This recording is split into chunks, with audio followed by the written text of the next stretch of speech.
சென்னை தண்டையார்பேட்டையில் உள்ள அதிமுக நிர்வாகி வீட்டில் 13 லட்சம் ரூபாய் பறிமுதல் செய்யப்பட்டிருக்கிறது.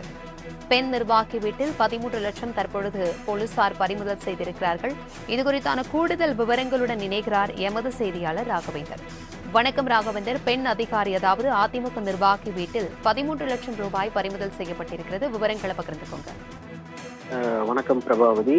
வரும் நாடாளுமன்ற தேர்தலை முன்னிட்டு தேர்தல் பறக்கும் படை அதிகாரிகள் அங்காங்கே சோதனையில் ஈடுபட்டு வருகின்றனர். குறிப்பாக பல்வேறு அதிமுக பிரமுகர் வீடுகள் மற்றும் அதிமுக பிரமுகர் வீடுகளில் சோதனையானது நடத்தப்பட்டு வருகிறது.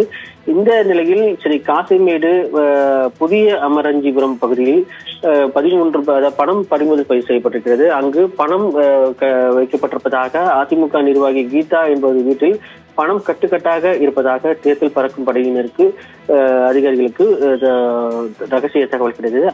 அதன் அடிப்படையில் தேர்தல் அதிகாரிகள் நேற்று நேரில் சென்று விசாரணை செய்தனர். மேலும் சோதனையில் ஈடுபட்டனர். அப்போது 13 லட்சம் ரூபாய் வீட்டில் பதுக்கி வைக்கப்பட்டிருப்பது தெரியவதை அடுத்து அந்த பணத்தை உடனடியாக தேர்தல் அதிகாரியாக இருக்கக்கூடிய வாசுகி பறிமுதல் செய்தார்.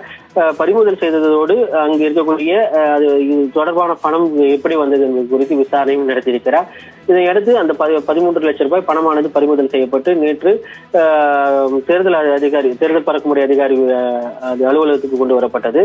மேலும் இது தொடர்பாக வாசுகி பெண் அதிகாரி வாசுகி உடனடியாக போலீசாருக்கு தகவல் கொடுத்தார். அதன் அடிப்படையில் தற்போது விசாரணையானது நடத்தப்பட்டு வருகிறது. மேலும் இது தொடர்பாக அந்த 13 லட்சம் ரூபாய் கணக்கில் காட்டாத 13 லட்சம் ரூபாய் பணம் எப்படி வந்தது என்பது குறித்து வருமான வரித்துறை அதிகாரிகளுக்கும் தொடர்பாக தகவல் தெரிவிக்கப்பட்டிருக்கிறது. அந்த வருமான வரித்துறை அதிகாரிகளும் இது தொடர்பாக விசாரணையானது நடத்தி வருகின்றனர். தகவல்களுக்கு நன்றி ராகவேந்தர்.